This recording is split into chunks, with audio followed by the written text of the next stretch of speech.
Measles top of mind, also those winter viruses, COVID and flu, that just seem so bad this year. I'm joined by our medical expert, Dr. David Winter from Baylor Scott & White Health, to get an update with us. Good morning to you, doctor.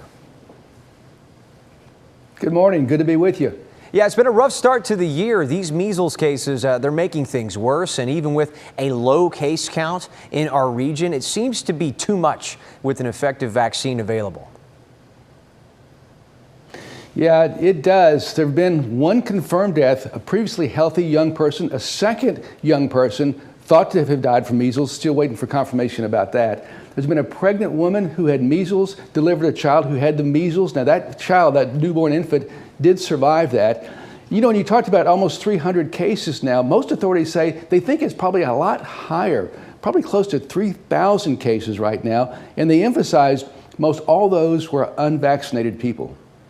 And because the measles were considered to be eliminated in the U.S.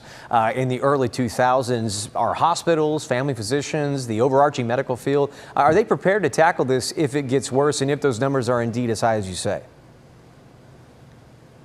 Yeah, most cases of measles can be controlled with over-the-counter medications to control fever, muscle aches, hydration.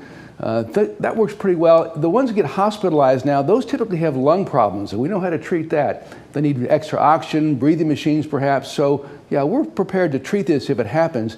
We wish we could prevent it though, because treatment can be difficult for those young kids that are extremely ill. And you know, with the cases continuing to go upward and trend upward, do you see this epidemic ending anytime soon? Matt, the authorities tell us that it takes 95% vaccination rates in a community to prevent the spread. Now that was true back around 2000. That's why it was extinct in this country. That was exciting news back then.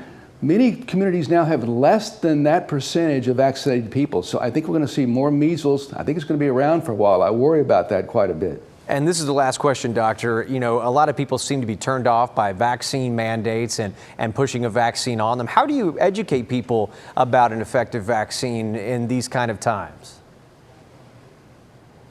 Yeah, well, particularly the measles vaccine, it's a very successful vaccine.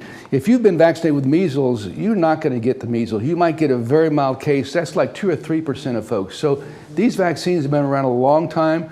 They were first out in 1963. They've shown to be very effective. Side effects are minimal. I haven't even seen a sore arm in folks who we give measles vaccine to. So this is a very effective vaccine. No reason not to get this one in my view. Okay, good tips there from Dr. David Winter. We appreciate you joining us this midday, doctor.